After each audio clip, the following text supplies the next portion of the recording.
Buenas, buenas, buenas, buenas. En esta oportunidad sale respuesta al video de Edgar Escobar de Biblia Libre respecto a mi video sobre la tradición, donde tuvo que pedir ayuda ahí de un colega llamado Jorge Walters, a quien yo conozco, le mando un saludo enorme. Este video, tengo que aclararlo, comencé haciéndolo en vivo y me di cuenta que necesitaba mostrar algunas citas y no lo tenía a mano porque era toda una reacción espontánea, entonces me quedé por la mitad.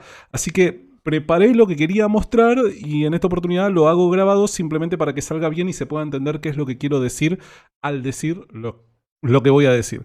Bien, vamos al video de Edgar Escobar, Biblia Libre. Prepárate, 5, 4, 3, 2, 1, vamos. Lo pongo un poquito más acelerado porque es un video de 23 minutos, así no estamos demasiado tiempo escuchando el video para que no se haga demasiado extenso. Amigos de Biblia Libre, ¿cómo están? Mi nombre es Andrés Escobar, bienvenidos a de Biblia Libre. Desde que Santiago Alarcón, el popular youtuber, si era católico, ha comenzado a producir mucho material con estilo apologético alrededor de la defensa de lo que él cree, es la verdad.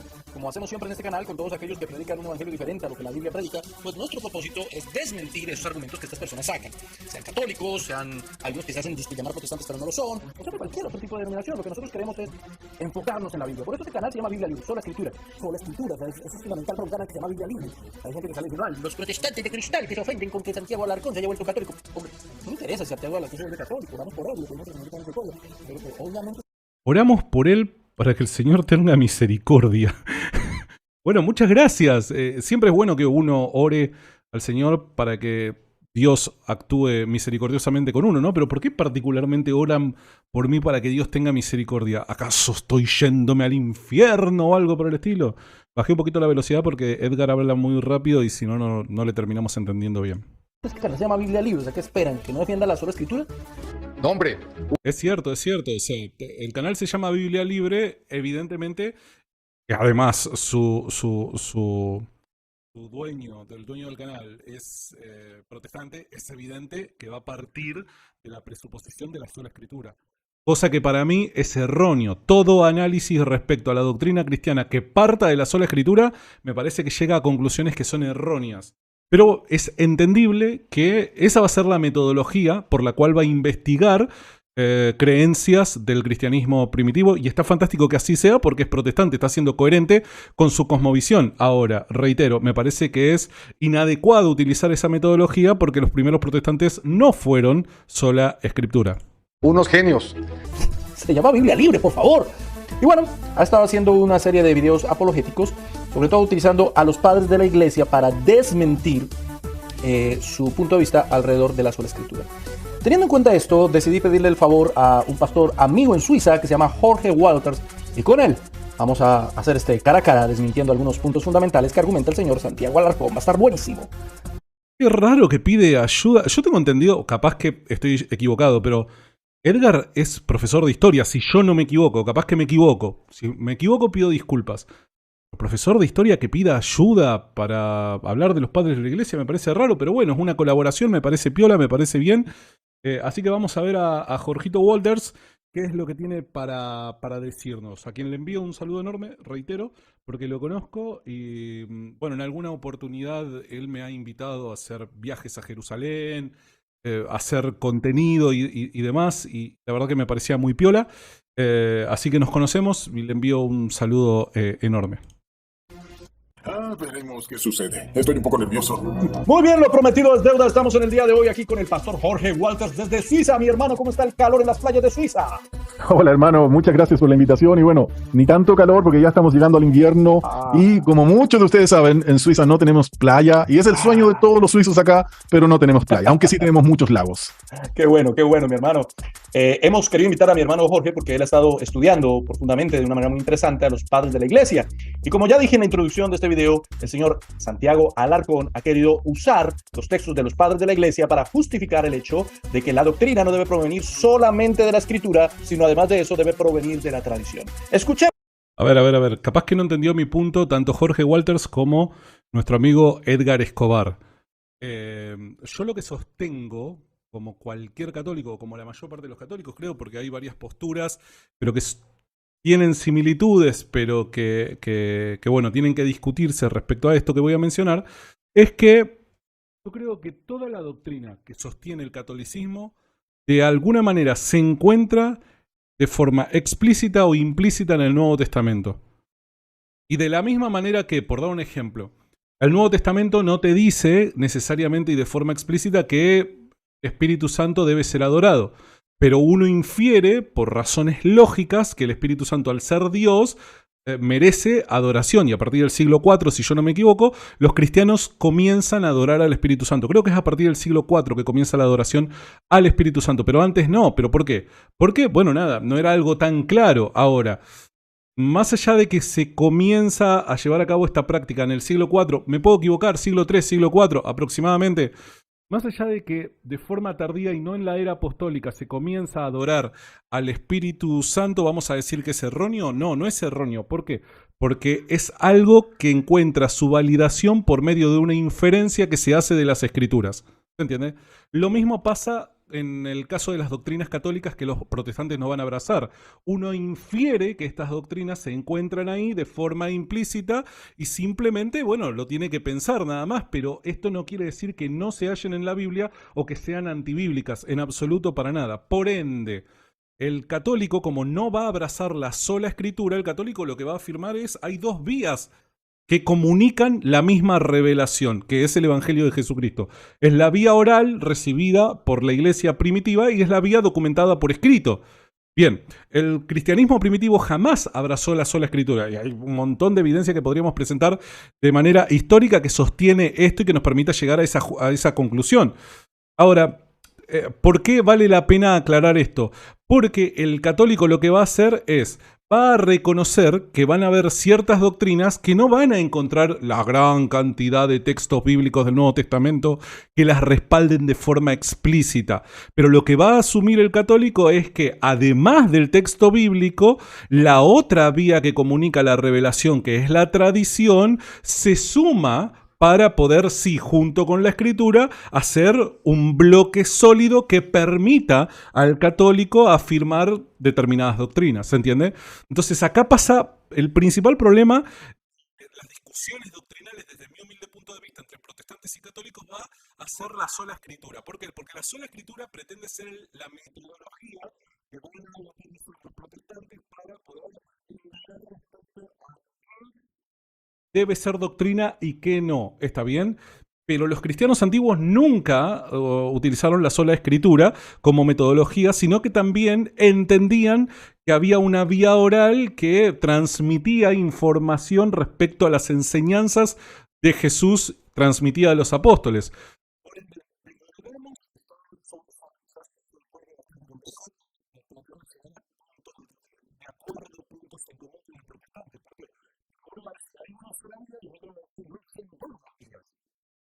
¿Entiendes?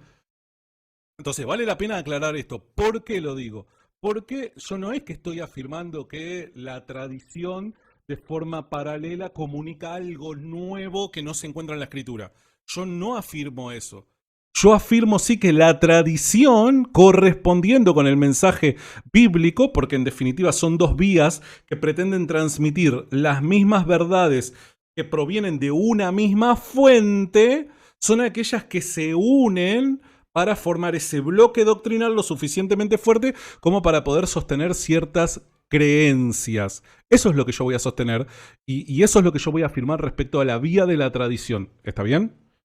Vemos esto precisamente en la voz misma de Santiago Alarcón, donde usa para argumentar esto un fragmento de un texto de Ignacio de Antioquía. Iba a decir San Ignacio de Antioquía. Estás ahí, Edgar, ¿eh? Estás ahí. ¿A quién?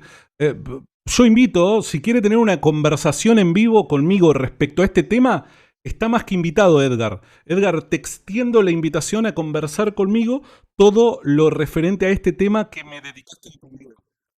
Comunicate conmigo y encantado de poder hacer una participación con vos. No digo un debate, sí una conversación y que juntos cara a cara podamos entablar un diálogo tratando de sostener nuestras posturas y justificarlas por medio de documentación. ¿Qué te parece? Escuchémoslo. El cambio de tono en la voz del siguiente video no corresponde al intento de menosprecio ni burla del mismo. Ok, cambio de voz de mi video. Se realiza con el único fin de no sobrepasar las políticas de la plataforma en cuanto al copyright. Ok, quiero aclarar una cosa, muchachos. O sea, ¿qué pasa con el copyright? El copyright no es que te anula el video, no es que te bloquea el video, no es que no te permite que el video salga a luz. Cuando sale copyright, no es que no te permite YouTube que el video salga a luz. Simplemente modifican mi voz para que YouTube le pueda pagar el video. ¿Entiendes? Es por una cuestión netamente económica.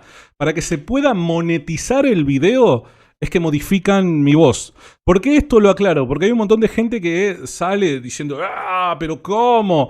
¿Vas a lucrar con YouTube y cosas por el estilo? Yo no tengo ningún problema con eso, con el tema de la monetización. Mis videos están monetizados y demás. Simplemente quiero hacer la aclaración de que esto es un tanto ambiguo. O sea, cuando se lee por copyright, se puede llegar a entender que, bueno, lo hacen para que el video pueda salir a luz. No es para que el video salga o no a luz. YouTube no te bloquea esa publicación por copyright. Cuando te salta copyright, simplemente lo único que YouTube hace es demonetizar el video. O sea, no cobras un peso por el video que hiciste. ¿Está bien? Simplemente esto lo quiero aclarar porque, bueno, nada. Edgar modifica mi voz para poder cobrar el video que hizo. Que me parece muy bien, ojo, me parece muy bien. Porque he oído a ciertas personas que decían, si no lo encuentro... Qué voz horrible, papá. Edgar, la próxima vez que me reacciones, te pido por favor, yo no te voy a reclamar nada, no te voy a denunciar a YouTube, absolutamente nada. Tranquilo, vas a poder monetizar el video, pero poneme la voz original, amigo. Ya tengo una voz fea y encima me la pones más fea ahí con el cosito rápido. Te lo suplico, Edgar. Encuentro en las escrituras fundacionales, quiere decir las antiguas, no creo que esté en el Evangelio. Si yo escuché esa clase de comentarios, yo lo recibí un montón de veces estos últimos días en YouTube, en Instagram, ¿no? A ver, para. O capaz que alguien trastocó el texto de Ignacio de Antioquía, porque he oído a ciertas personas que decían, si no encuentro en las escrituras fundacionales, no creo que esté en el Evangelio. Similar a las críticas que he recibido, ¿no? Es interesante que parece que Ignacio de Antioquía no tenía un buen concepto de las personas que hacían esta clase de reclamo, ¿no? Recordemos que Ignacio de Antioquía no era una persona que había escuchado el Evangelio según Chiribí, sino que había sido discipulado bajo el discipulado del apóstol Juan. Muy bien, ahí lo escuchamos. Bien, aquí parece que Ignacio de Antioquía hace un reclamo implícito a lo que hoy entenderíamos por sola escritura, ¿está bien? Decir que él estaba atacando la sola escritura es caer en un anacronismo porque para ese entonces no existía ni la idea de la sola escritura. Ni la idea de la sola escritura existía para ese entonces. Pero bueno, no voy a decir que combate la sola escritura porque sería caer en un anacronismo. Ahora sí, parece no estar de acuerdo con una creencia similar a lo que 1500 años después los protestantes iban a utilizar como principio fundamental para entender el mensaje bíblico, que es la sola escritura. Ese es mi punto, ¿está bien? Lo escuchamos porque he oído a ciertas personas que decían, si no lo encuentro en las escrituras fundacionales, no creo que esté en el Evangelio. ¿Realmente esto sirve para argumentar en contra de la sola escritura, mi hermano? ¿Tú qué opinas? Bueno, veamos primero el contexto del video de Santiago, que cualquiera de ustedes lo puede revisar entero en su página. El contexto es el siguiente.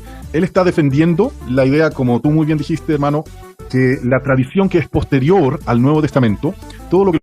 La tradición no es posterior al Nuevo Testamento. Quiero hacer esa aclaración, ¿eh?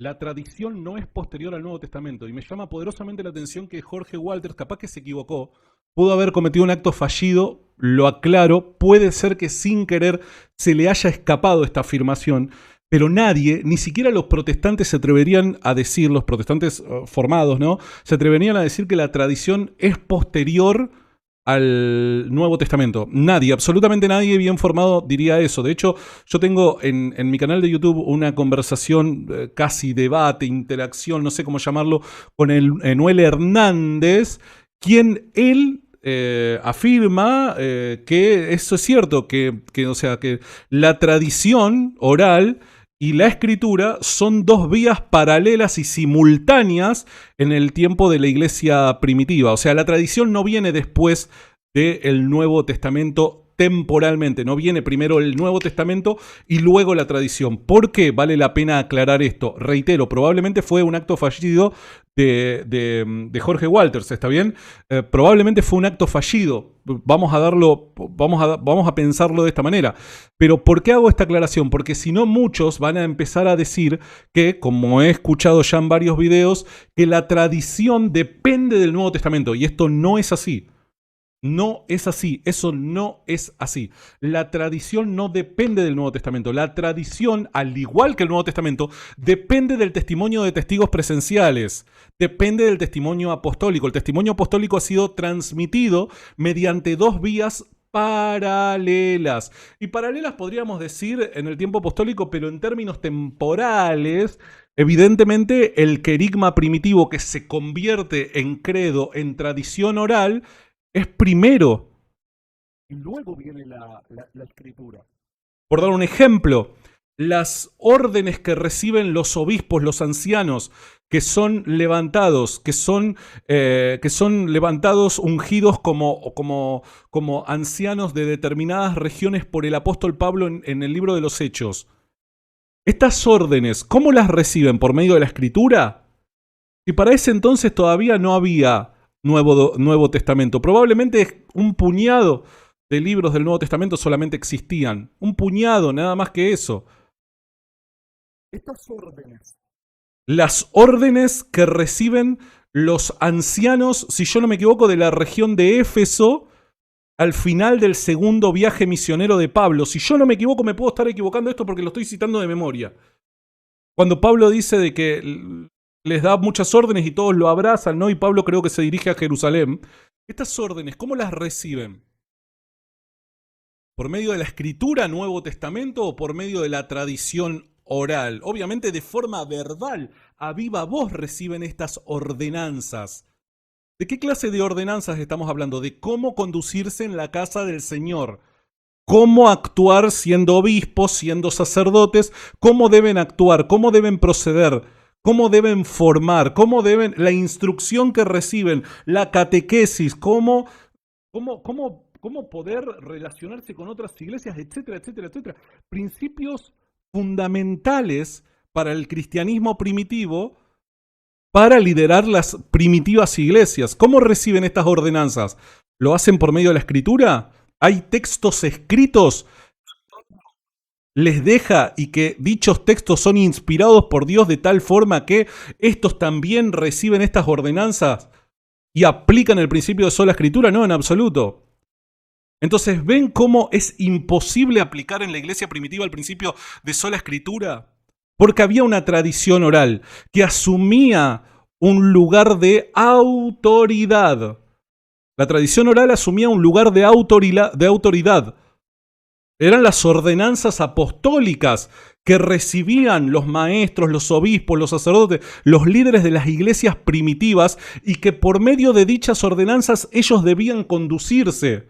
Luego, años más adelante, es que se va a terminar de escribir los libros del Nuevo Testamento, y años mucho más adelante es que vamos a tener un canon del Nuevo Testamento. Pero que hasta que todo eso suceda, hay toda una estructura eclesiástica que depende necesariamente de las ordenanzas que reciben por medio de los apóstoles a viva voz para poder caminar correctamente tal y como el Señor Jesucristo lo ha ordenado.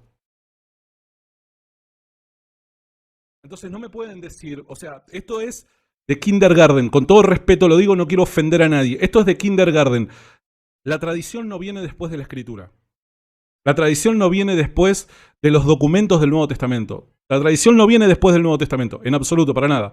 Esto lo quiero aclarar, y ojo, podría citar un montón de ejemplos. El ejemplo que acabo de citar es uno, yo podría citar varios ejemplos, cercano a la media docena de ejemplos. Que ahora se me vienen a la cabeza, pero no quiero hacer este video demasiado extenso. Entonces, en términos históricos, esto es indefendible. Lo aclaro por las dudas porque hay un montón de gente que después va a decir, no, la tradición depende del Nuevo Testamento, como si fuera que el Nuevo Testamento fue primero que la tradición. Por ende, si el Nuevo Testamento es primero que la tradición depende necesariamente del Nuevo Testamento, porque mediante lo que dice el Nuevo Testamento es lo que la tradición luego va a sostener, afirmar y demás, y eso es una locura. Reitero, probablemente Jorge Walters no tenga eso en mente y capaz que comete en esta afirmación un acto fallido. Puede ser, porque me resulta extraño que alguien que considero que tiene una buena formación, una seguramente mejor formación que la que puedo llegar a tener yo, o el mismo Edgar Escobar, que seguramente tiene mejor formación de la que tengo yo, cometan este error tan infantil. Que los padres apostólicos y los que los padres de la iglesia en el primer siglo, segundo siglo, tercer siglo, cuarto siglo, quinto siglo, todo lo que ellos escribieron, Santiago está argumentando en este video que aquello tiene la misma autoridad que el Nuevo Testamento, que la Biblia en general, y además él asegura en ese video que fue preservada, que esa palabra y esa enseñanza supuestamente fue preservada en el segundo, tercero, cuarto, quinto siglo, etc. Entonces, frente a ese argumento, él cita a Ignacio de Antioquía para tratar de mostrar con esta carta algo que él está recibiendo como una especie de ataque en estos días, según sus palabras. A ver. Entiendo de que ellos van a saltar directamente de mi video, en mi video, ellos van a saltar directamente a la parte donde cito a Ignacio de Antioquía. Eso es, si yo no me equivoco, puedo estar equivocándome. A ver, quiero saber, acusándolas. Esta es la parte que ellos van a citar de mi video. Es la cita de Ignacio de Antioquía. Fíjense lo siguiente. El video mío dura 41 minutos. Ellos comienzan a citarme a partir del minuto 33. Entiendo entonces que lo que dije hasta el minuto 33 ellos están de acuerdo. Porque hasta el minuto 33 yo hablé acerca de, por dar un ejemplo, ¿de qué hablamos cuando hablamos de la transmisión? De las dos vías que comunican la revelación del Evangelio, transmitida por Cristo a los apóstoles y los apóstoles a los obispos que le sucedieron. Hablé de las tradiciones apostólicas versus las tradiciones humanas. Evidentemente la Biblia, el Nuevo Testamento, va a estar en contra de ciertas tradiciones de origen humano, tradiciones de hombres. Pero eso no quiere decir que el Nuevo Testamento vaya a estar en contra de cualquier tipo de tradición. ¿Por qué? Porque hay tradiciones que son de Dios y también lo he citado en mi video. Calculo que de todas estas cosas ellos van a estar completamente de acuerdo. Bueno, hablamos un poquito más acerca de ciertos ejemplos. Menciono referencias respecto a la cultura oral y cómo puede ser que la idea de la sola escritura para el mundo antiguo es inadmisible, dado que viven en un mundo oral. ¿Está bien? Todas estas cosas que yo cito, contextos y demás, que es la inspiración del Nuevo Testamento, etcétera, todas estas cosas yo entiendo, lo sobreentiendo, que están de acuerdo con todas estas cosas.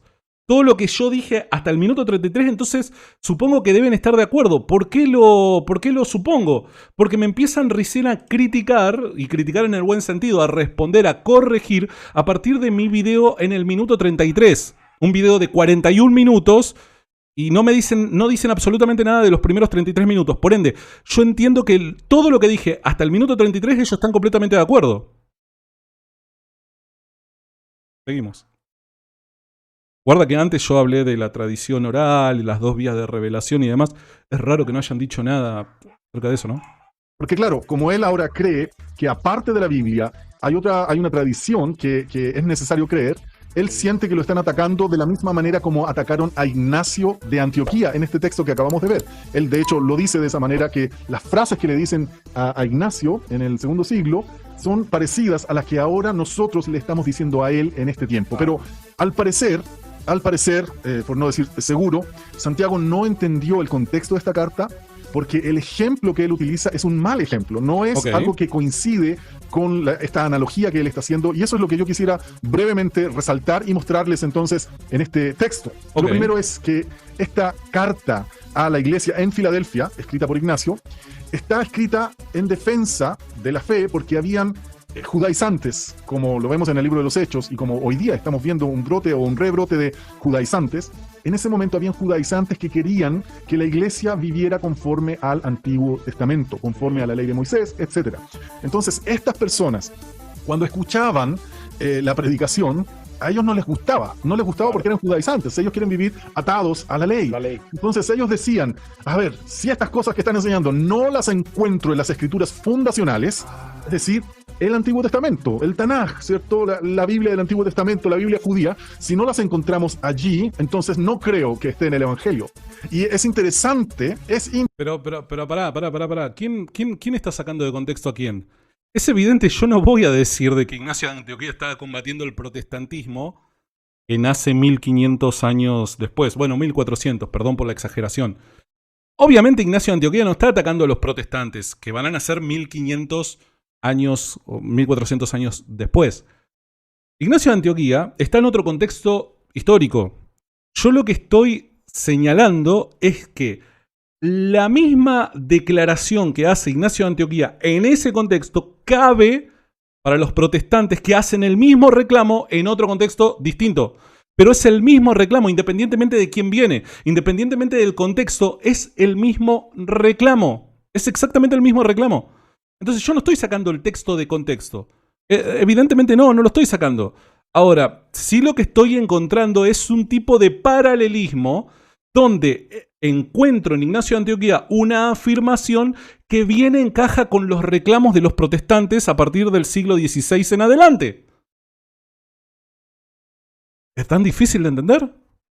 interesante que Santiago sigue leyendo donde está la explicación y la aclaración a este punto, pero él no se da cuenta, la lee y no lo, al parecer no lo registró, no sé qué le sucedió, pero dice inmediatamente después de esa frase, cuando estos herejes judaizantes están diciendo que si no están en las escrituras fundacionales, entonces no creo que estas enseñanzas estén en el Evangelio, Ignacio dice, cuando les dije, está escrito, refiriéndose a las escrituras, porque el Evangelio está escrito en el Antiguo Testamento. Claro. Lo vemos en Hechos 17 con los de Berea, lo vemos en Lucas 24 cuando el mismo Señor Jesús dice que los salmos, que la ley, que los profetas habían anunciado todo lo que Él iba a padecer, etc. Lo vemos una y otra vez. El apóstol Pablo dice en Gálatas que el Evangelio fue predicado a Abraham en el Antiguo Testamento, etc. Vemos por todas partes que en el Antiguo Testamento estaba el Evangelio. Entonces, Ignacio dice, cuando les dije, está escrito, me contestaron, esto hay que probarlo. O sea, que además dudaron de lo que Ignacio les estaba diciendo. Él estaba apelando a las escrituras y a una...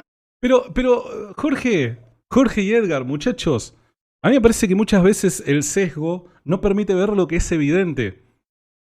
Cuando vos al católico le haces el mismo reclamo, demostrame en la Biblia que cualquier cosa, cualquier tipo de doctrina que los protestantes no acepten, el católico, va a ir a la escritura para mostrárselo. ¿Por qué? ¿Porque cree que es inválida la tradición? No, en absoluto, para nada. Pero el católico va a creer que la Biblia es palabra de Dios, que es fuente de revelación y por ende sus doctrinas, en mayor o en menor medida, se van a encontrar de forma explícita o implícita en el texto del Nuevo Testamento.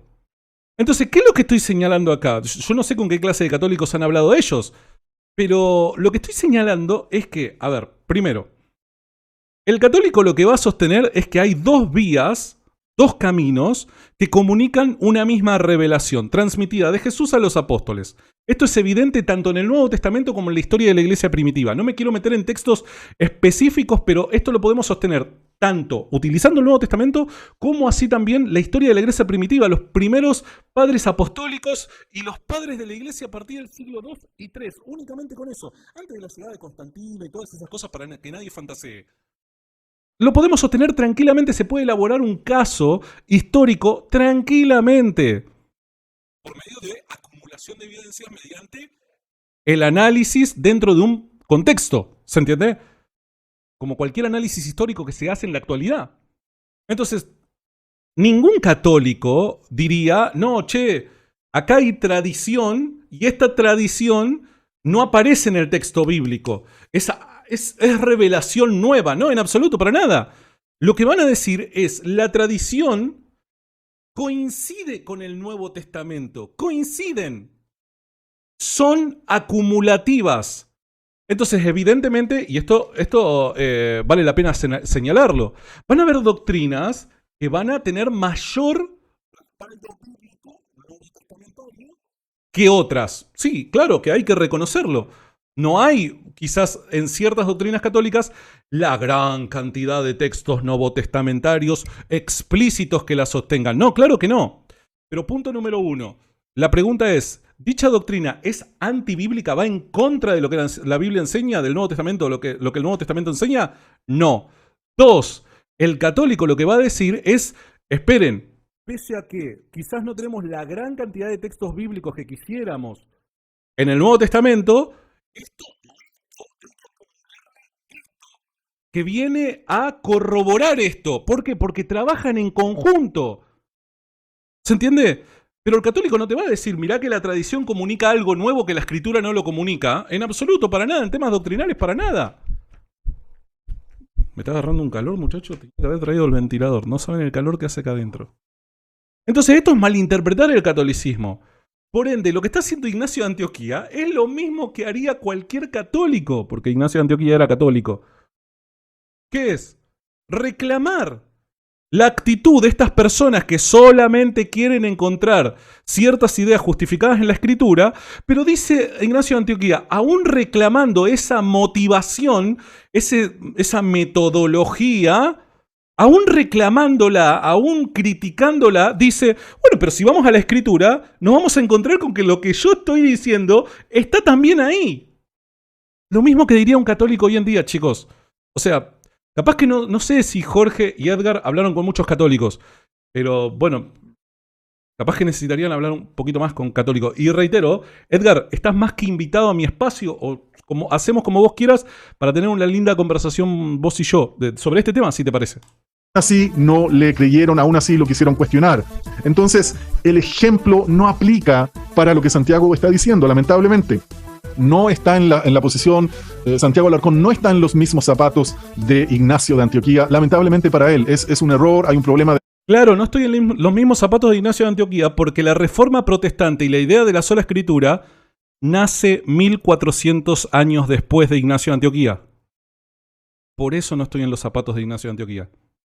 Es por eso. De no conocer el contexto de la carta, el mensaje de la carta, y la verdad es que deja lamentablemente el espacio para pensar varias cosas. ¿Qué es lo que realmente pasó por la cabeza de Santiago Alarcón cuando estaba leyendo esto? Porque por todas las señales que vemos en eso, él no entendió de una manera correcta, exegética, el texto que está leyendo, y le puso al texto, le inyectó al texto un sentido que no es el sentido original que el autor le dio a lo que escribió. Y eso obviamente es un problema. Claro que sí, sacó el texto de su contexto para crear un pretexto, como dicen por ahí, ¿no? Yo no sé quién fue el que creó el pretexto, Edgar, ¿eh? Tremendo. Muy bien, pero no solamente Santiago Alarcón se quedó ahí hablando precisamente del señor Ignacio de Antioquía, sino también habló de Ireneo de León. Es cierto, hablé de Ireneo de León y de varios testigos más, ¿eh? Pará, esto lo quiero señalar. A ver. No recuerdo bien. A ver, este es Ignacio de Antioquía. Cito a Ireneo de León. Después hay un spoiler con esto. Clemente de Alejandría, Hipólito de Roma, Orígenes de Alejandría, Tertuliano, etc. Espero que, bueno, nada, me respondan cada uno de esos textos. Y ojo, quiero hacer una aclaración. Estos textos y estos autores que he citado en mi video original son simplemente un puñado de los que podría haber citado. No los cité a todos, no tuve todas las citas, porque si no el video se iba a hacer demasiado extenso. Entonces, entiendo que no solamente Edgar y Jorge van a refutar, o intentar refutar, porque evidentemente ya con el primer punto no tuvieron mucho éxito, a Ignacio de Antioquía y Ireneo de León. Hay varios textos más, y recuerden, cuando uno analiza un caso histórico respecto a lo que en una determinada época se creía, se pensaba, vos no podés sacar conclusiones mediante un solo autor o mediante un solo texto. No, tenés que agarrar la mayor cantidad de documentación posible que hable en un mismo contexto respecto al mismo tema para, ante un caso de evidencia acumulativa, sacar conclusiones, elaborar hipótesis y ver qué es más plausible, cuál es la hipótesis más plausible. ¿Se entiende? Por eso digo, Edgar, extiendo la invitación, me gustaría poder conversarlo con vos, de corazón lo digo. ¿Qué se creyó en la historia? Vamos a la historia, a ver qué nos dice la historia respecto a esto. ¿Será que los antiguos cristianos creyeron en la sola escritura o no fue así? Bueno, Ireneo de León dice, porque al usar las escrituras para argumentar las convierten en fiscal de las escrituras mismas, acusándolas o de no decir las cosas rectamente, o de no tener autoridad y de narrar las cosas de diversos modos. No se puede en ella descubrir la verdad si no se conoce la tradición. Che, ¿en qué alta estima tenía Irineo de León la tradición, no? ¿Estamos hablando que del siglo II del cristianismo? Ahí está mi hermano Jorge. Ireneo de León también lo argumentó. No se puede en ella descubrir la verdad si no se conoce la tradición. ¿Te das cuenta, hermano? Ireneo Fuertes afirmaciones.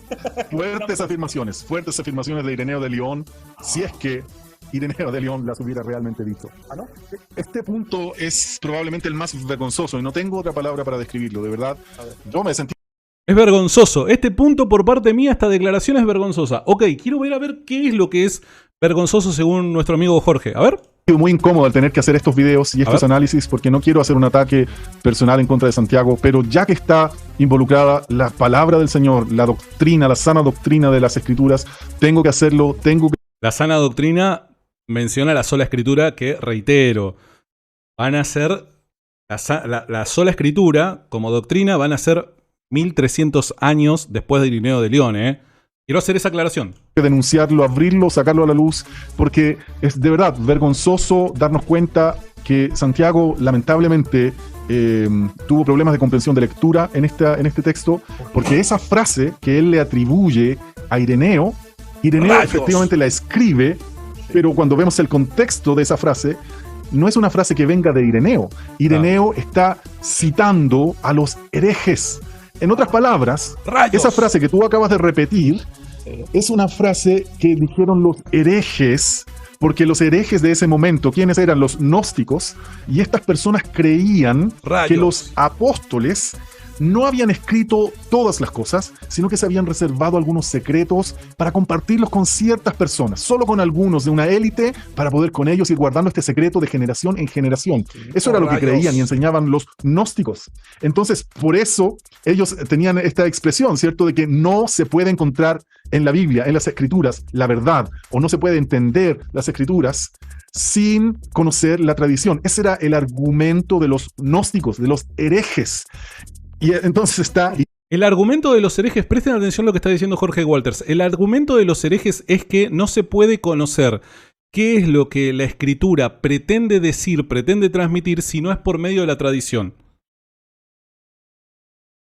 Una cosa es que en ese texto particularmente Ireneo de León transmita esta afirmación por parte de los gnósticos, y otra cosa es afirmar que el gnosticismo se fundamenta en tradición. Ojo, cuidado con eso. ¿Por qué? Porque justamente una de las armas letales que la iglesia primitiva va a tener para atacar todos los movimientos heréticos, principalmente el gnosticismo para ese entonces, no va a ser la escritura, va a ser la tradición. En reiteradas oportunidades, que en cualquier momento lo puedo mostrar, y de hecho, si Edgar Escobar acepta poder tener una conversación conmigo, se la puedo mostrar uno por uno, todos los textos en donde los padres de la iglesia apelan a la tradición para combatir las herejías. Ojo. Entonces no es un recurso del gnosticismo o de los herejes la tradición. Ojo. Tal y como lo dice Jorge Walters, todo texto dentro de su contexto. Y ahora vamos a ver por qué. Pero era un arma de la iglesia primitiva apelar a la tradición para justificar la interpretación que ellos sostenían históricamente de las escrituras. Ireneo, haciendo una cita de esos herejes, está diciendo, ellos dicen esto. Y lamentablemente, de manera vergonzosa, Santiago Alarcón dice y da a entender claramente en el video que esta es una frase dicha por Ireneo. Pero veamos el contexto. ¡Ay, tengo vergüenza! ¡Saca la cámara!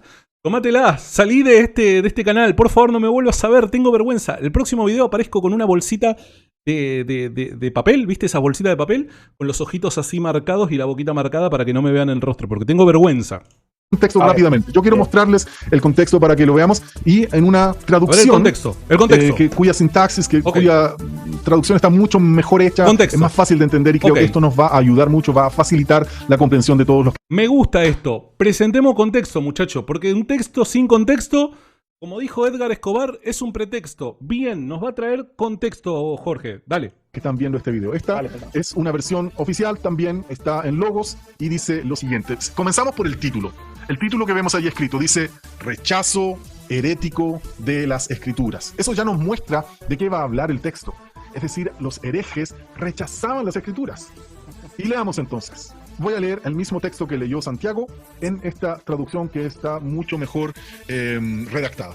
Cuando los herejes se ven convencidos por las escrituras, es decir, los gnósticos se dan cuenta que estaban equivocados, que las escrituras los desafían, entonces se ponen a atacar a las mismas escrituras, afirmando que están corrompidas, o que no son auténticas, o que no concuerdan. Un ataque a la Biblia, a las escrituras, obviamente, pretendiendo, y aquí esta es la frase que Santiago leyó, pretendiendo que no se puede sacar de ellas la verdad a menos que uno conozca la tradición que no fue transmitida por escrito, sino de viva voz.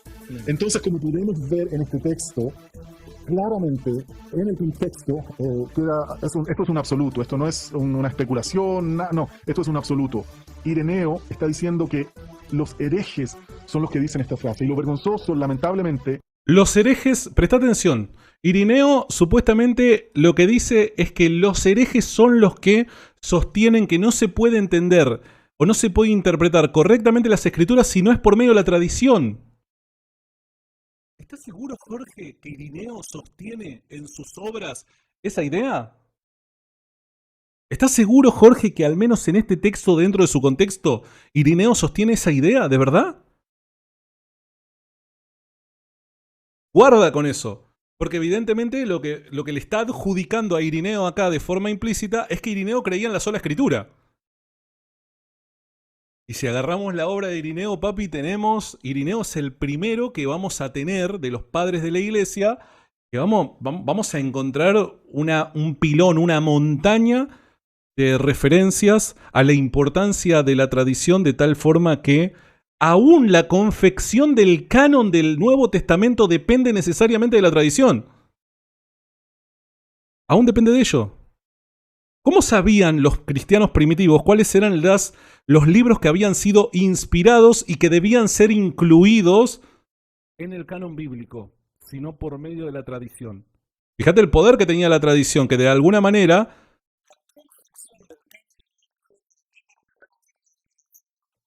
Guarda con eso. E Ireneo es uno de los que sostiene esta importancia de la tradición. Pero bueno, vamos a seguir con este texto que es el que nos importa.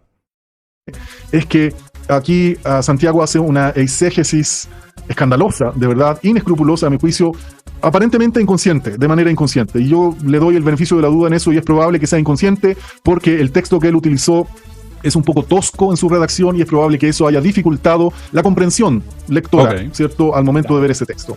Pero el texto demuestra claramente, por lo que vemos aquí, que son los herejes los que utilizan esa frase. Y si uno sigue leyendo, yo invito a las personas a seguir leyendo ese texto porque más adelante sigue hablando de la tradición. Y Santiago, cuando lo va leyendo, en su tono de voz le va dando como un énfasis y lo hace sonar como si Ireneo estuviera defendiendo la tradición por sobre todas las cosas prácticamente. Y la verdad es que no. Ireneo simplemente dice, ya que decían que es la tradición, que tiene que estar en la tradición, bueno, después nosotros apelamos también a la tradición para corregir a los herejes, pero resultó que tampoco querían la tradición. Entonces no están ni a favor de las escrituras ni a favor de la tradición, porque al final de cuentas los herejes simplemente querían imponer sus propias falsas doctrinas. Y eso es lo que nos dice Ireneo, simplemente, y todo el resto de la carta y de este libro, que este libro es contra herejes de Ireneo, entonces todo el contexto nos demuestra, sigue apoyando lo que te estoy diciendo. Además es importante...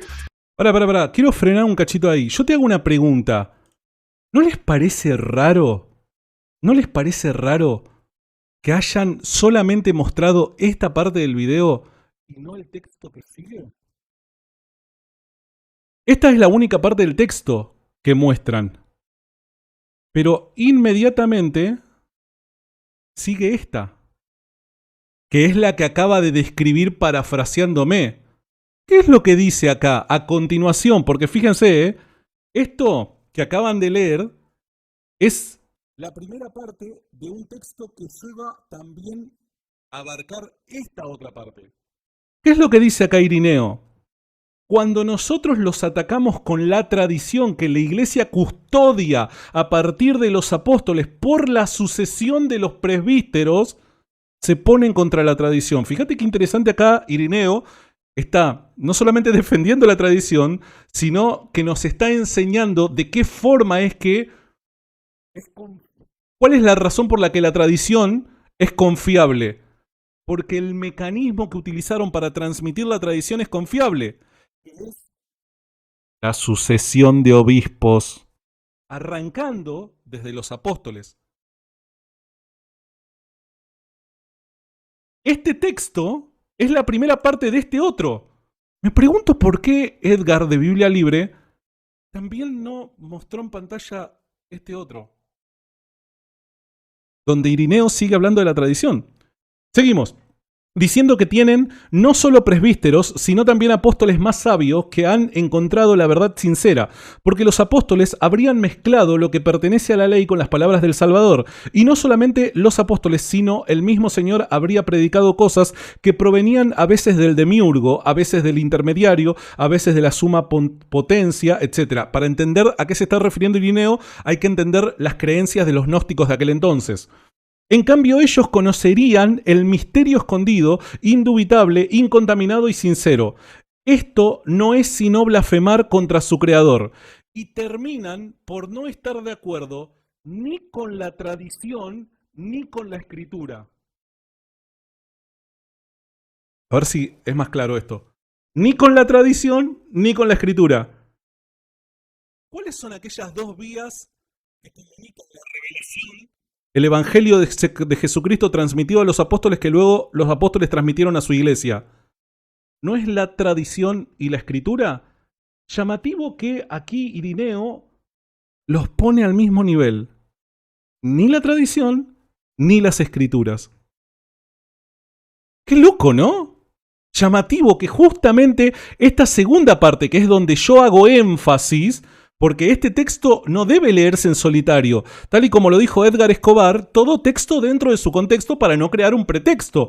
Este texto continúa aquí con esto que dice aquí.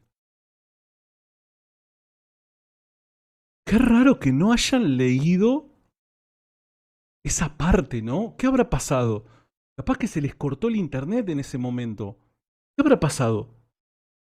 No lo sé, pero bueno, no, nada. Yo sigo escuchando la refutación, ¿eh? Yo sigo escuchando la refutación. Ver a qué se refiere Ireneo con la tradición, porque por lo menos en este texto que estamos analizando, Ireneo explica a qué tradición se refiere y empieza a contarlo a través de un ejemplo de los bárbaros, que son pueblos que no tenían idioma escrito, que no... No. Si hubieras leído el siguiente graph, que es la oración que continúa al texto que me estás criticando, el mismo Irineo menciona que la tradición a la que se refiere es aquella que ha sido transmitida por medio de la sucesión de los obispos y que se recibió por medio de los apóstoles. A eso se refiere. El propio Irineo lo explica. Lo que pasa es que tendrían que haber visto el siguiente graph. No tenían escritura, y a ellos se les predicó el Evangelio. Ireneo explica la tradición que ellos recibieron, y cuando la describe, habla del Evangelio, de que Dios envió a su Hijo Jesús a nacer de una virgen, que Jesucristo fue a la cruz, murió con nuestros pecados, resucitó. Los que creen en Él tienen salvación, los que no creen en Él son condenados, etc. Todo esa era la tradición, y dice Ireneo entonces, terminando, que esos pueblos habían recibido esa fe escrita sin letras. Era la misma fe que nosotros conocemos del Evangelio, al final de cuentas, por lo menos entonces podemos decir, en este texto específico, Ireneo lo que está haciendo es está defendiendo las Escrituras y demostrando que la tradición no es otra cosa que la confirmación de lo que ya estaba escrito. Tremendo, mi hermano. Y es que ahí podemos ver cómo definitivamente saca de contexto, como tú decías, hace una eisegesis del texto y utiliza a los padres de la iglesia, pues como lo ha usado también la iglesia católica toda la historia, ¿no? Para acomodar todos los textos a su propio gusto, sin tener en cuenta, pues, que los padres de la iglesia no son una sola cosa, ni tienen un solo pensamiento, sino son diversos pensamientos y hay diversas posturas y a veces dicen una cosa, después dicen otra, a veces se contradicen entre ellos, a veces un padre de la iglesia dice una cosa ahora y después dice otra cosa diferente, y ese es precisamente el problema por el que no podemos creer que la tradición nos traiga la verdad de las escrituras. Por eso es mejor estar confiado en la sola escritura. Y es muy clave lo que Sería bueno que me demuestre dónde la doctrina de la sola escritura se encuentra en la escritura, ¿no? estás diciendo, Edgar. Muy, muy clave, muy importante. ¿Por qué? Porque mucha gente, cuando mira a algunos apologistas o apologetas católicos, los escucha argumentar. Entonces supongamos que están hablando de Mariología, o están hablando del purgatorio, o están hablando de algún tema polémico, ¿cierto? Que nosotros vemos que está en contra de las escrituras. Los apologetas o apologistas católicos citan a padres de la iglesia. Y cuando tú lees a esos padres de la iglesia, claro, la verdad es que se ve una relación con la doctrina católica que se forjó en los siglos posteriores al primer siglo. Entonces, ¿Cuándo? Que me digan, por favor, cuándo es que la doctrina católica se forja desviándose de la verdad bíblica. Que pónganme fecha, por favor. Llamado a la solidaridad, le pido por favor, reitero, Edgar Escobar, dado que vos me dedicaste a este video, poneme fecha. Vos sos profesor de historia, tengo entendido. No sé si me equivoco, te pido mil disculpas. Poneme fecha. ¿Cuándo ocurre esto? ¿Cuándo es que la Iglesia Católica formula doctrinas que se desvían de la fe original de los apóstoles? ¿Cuándo ocurre esto? ¿De qué forma ocurre? Contame. Me gustaría que eso me lo cuente, de verdad. Entonces hay personas que se confunden, porque dicen, ay, verdaderamente es así, veo que hay padres que decían esto, y hay personas que se confunden, y a mí personalmente me han escrito personas confundidas pidiendo ayuda porque de verdad están asustados por lo que escuchan algunos apologistas católicos decir. Pero si tú le das una visión panorámica a toda la... Yo no soy un apologista católico, quiero aclarar. patrística, todos los escritos de los padres de la iglesia, te das cuenta y llegas a la conclusión de lo que tú acabas de decir, que los padres de la iglesia no tenían una uniformidad perfecta, si realmente fueron presentes. ¿Respecto a qué? ¿Respecto a qué? ¿Respecto a qué? Porque por dar un ejemplo, respecto a la Eucaristía y a su interpretación literal de que el pan y el vino consagrados son, a partir del momento de la consagración, el cuerpo y la sangre de Cristo literal, hay uniformidad. Absolutamente todos lo dicen. Y algunos van a sacar el ejemplo de Tertuliano, por un texto que dice Tertuliano, pero a Tertuliano hay que leerlo en toda su obra para entender qué es lo que realmente creía, ¿se entiende? Porque si no es sacar un texto de su contexto. Igual pasa con San Agustín. Creer que San Agustín no creía en la presencia real de Cristo en el pan y en el vino, amigo, es porque no entendés qué es lo que dice San Agustín. Tengo que ser honesto. ¿Por qué? Porque algunas personas salieron a criticarme por medio de un tuit que yo decía, muchachos, los padres de la iglesia están todos completamente de acuerdo y nadie se levanta a condenar la herejía de la creencia literal de que Jesús estaba presente de forma real y se debía entender de manera literal las palabras de Jesús cuando decía, este es mi cuerpo y esta es mi sangre. Y algunos saltaron a responderme, no, porque Tertuliano, no, porque, ¿cómo es? San Agustín. Me citaron 2 versículos, ¿no? ¿Por qué no lo analizan a los versos en su contexto y buscan en otras partes de sus obras qué es lo que creían respecto a lo mismo? Para poder entender el pensamiento de Agustín, ¿se entiende? Es lo mismo que hacemos con la Biblia. Cuando vos pretendés entender el pensamiento paulino, lo tenés que entender a la luz de la obra paulina, no a la luz de un texto sacado de contexto. ¿Se entiende? Salvados por el Espíritu Santo. Si realmente fue una palabra inspirada por Dios y había una uniformidad, entonces debería, de la misma manera como el Nuevo Testamento está construido tan sólidamente, los escritos de los padres también deberían estar escritos sólidamente. El problema es, si tú juntas todos los escritos patrísticos, tienes una montaña, verdaderamente una montaña de información, y vas a encontrar en los escritos patrísticos apoyo para la Iglesia Católica, para algunas doctrinas de la Iglesia Católica. Vas a encontrar apoyo también para algunas doctrinas de la Iglesia Ortodoxa, que se dividió, se separó de la Católica ya hace 1000 años aproximadamente o más. Vas a encontrar en esa misma montaña de información, vas a encontrar textos que apoyan lo que nosotros creemos como Iglesia Protestante. ¿La sola escritura? ¿De verdad? Y vas a encontrar incluso la creencia en el simbolismo de la presencia de Jesús en el pan y el vino. ¿De verdad? En los padres de la iglesia vamos a encontrar un simbolismo en el pan y en el vino. ¿De verdad? Herejías en los propios padres de la iglesia. Vas a encontrar herejías también. Entonces, ¿qué es lo que intento decir? Que la iglesia católica solo hace un cherry picking, va escogiendo lo que les sirve para fortalecer sus doctrinas que crea en los siglos posteriores. No va escogiendo de forma arbitraria, para eso existe un magisterio. Pero bueno, eso sería tema para otro video, ¿no? No es que va escogiendo, ¿qué te gusta a vos, Pedro? Y no sé, Pablo, la verdad. Y a mí me parece que esta está piola. Y bueno, vamos a darle con esta. No, no es a dedocracia, así como diciendo, bueno, a ver, ¿quién tiene el poder para escoger qué doctrina vamos a creer? A partir de ahora, los cristianos, ¿qué creemos? Me parece que deberíamos creer en esto. Listo, vamos, creemos. No, no, muchachos. Hay un magisterio, ¿se entiende? Que determina la verdadera interpretación cuando hace un análisis guiado por el Espíritu Santo de las dos vías que comunican revelación. La escritura y la tradición. El problema es que supongamos, si yo pongo padre A, padre B, padre C, ¿ok? Como un ejemplo, yo soy docente, entonces me gusta hacer un poco el asunto didáctico. El padre A apoya una determinada doctrina de la Iglesia Católica, pero rechaza otra en sus escritos. Entonces la Iglesia Católica solo va a tomar aquello que apoya su doctrina y aquello que contradice otra doctrina católica la deja, no la menciona.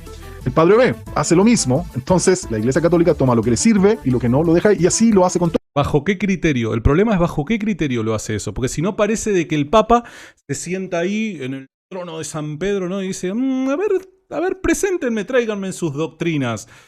Y evalúa y dice, no, Tertuliano, tómatela, vos, no, vos, Hipólito, volá de acá, no, me cayó bien Orígenes, vení papu, vos, a partir de ahora creemos en esta doctrina. Eso, chicos, es irreal, ¿se entiende? Entonces, la pregunta es, ¿bajo qué criterio? Todos. Por eso es que cuando un apologista cita, un católico cita a los padres, claro, él escogió aquellos textos que van a favor de la doctrina católica, pero hay un montón de otros escritos que o guardan silencio y nunca dijeron nada al respecto o hablan en contra. Y peor aún, hay doctrinas que son herejes, reconocidas por la misma Iglesia Católica. La Iglesia Católica considera herejías a ciertas doctrinas y algunas de esas fueron dichas por los mismos padres que la Iglesia utiliza en otros argumentos para sostener su doctrina. Entonces, definitivamente es una ensalada, hay contradicciones, hay errores históricos, hay errores garrafales. No, porque el protestantismo es una unidad de criterio impresionante. Bueno, hasta acá nada más, ya finalizaba el video, finales y demás. Chicos, no sé quién es el que saca de contexto a quién. Tengo que ser honesto. Hay que ponerle voluntad, qué sé yo. Hay que ponerle voluntad. Edgar, la cuarta vez que te lo digo a lo largo de este video, espero que te llegue. Si te gustaría conversar estas cosas, no un debate, una conversación simplemente, para yo entender tu postura, vos entender la mía, presentar documentación, ver a ver qué es plausible y demás. Nada, escribime y voy a estar atento a tu respuesta. Te mando un abrazo enorme.